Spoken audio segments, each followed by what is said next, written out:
Hi friends, welcome to our channel. Mahabharatam மனித வாழ்க்கையே மாற்றும் மாபெரும் கதை.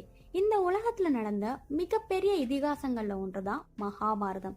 இது வெறும் சாதாரண கதை இல்லைங்க, நம்மளோட வாழ்க்கை பாடம், ஒரு சைக்காலஜி கைடு, ஒரு ஸ்பிரிச்சுவல் மேப்னே சொல்லலாம். மகாபாரதம் என்ன சொல்லுது? நல்லது கெட்டது, தர்மம் அதர்மம், மனுஷங்களுக்குள்ள இருக்க போராட்டத்தை தான் இது விளக்குது. ஒரு பக்கம் பாண்டவர்கள் நேர்மை, தர்மம், உண்மை பாதையில நடக்கிறாங்க. இன்னொரு பக்கம் கௌரவர்கள் அதிகாரம், ஆசை, பொறாமை, அகங்காரம் நிறைஞ்சவங்களா இருக்கிறாங்க. ஆனா இது வெறும் யுத்த கதையே இல்லைங்க. இந்த கதையில இருக்கிற ஒவ்வொரு கேரக்டரும் நம்ம வாழ்க்கையோட ஒரு ரெஃப்ளெக்ஷனா இருக்குது. கிருஷ்ணர் நம்ம கிட்ட இருக்கிற ஒரு இன்னர் வாய்ஸா இருக்கிறாரு. அர்ஜுனர் நம்ம குழப்பத்தில் இருக்கும்போது எப்படி இருப்போமோ அதை ரெஃப்ளெக்ட் பண்ணுறாரு. துரியோதனன் ஈகோக்கும் ஜெலசிக்கும் இருக்கிற ஒரு ரெஃப்ளெக்ஷனாக இருக்கிறாரு. கர்ணன் லாயல்ட்டி அண்ட் ட்ராஜடிக்கான ரெஃப்ளெக்ஷனாக இருக்கிறாரு.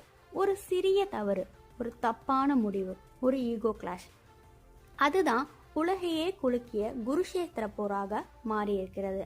இந்த மகாபாரதம் நமக்கு சொல்ற மெசேஜ் என்னன்னா, வாழ்க்கையில எந்த நேரத்திலையும் எந்த சுச்சுவேஷன்லயும் நம்ம தர்மத்தை மட்டும்தான் தேர்வு செய்யணும். மகாபாரதம் ஒரு கதை அல்ல, அது நம்ம வாழ்க்கையை மாத்துற கண்ணாடி. இந்த வீடியோ உங்களுக்கு பிடிச்சிருந்தா லைக் பண்ணுங்க, ஷேர் பண்ணுங்க. இந்த எபிக் ஜேர்னில நம்ம கூட வரணும்னு ஆசைப்பட்டீங்கன்னா மறக்காம சப்ஸ்கிரைப் பண்ணுங்க. நெக்ஸ்ட் எபிசோட மிஸ் பண்ணாம பாருங்க.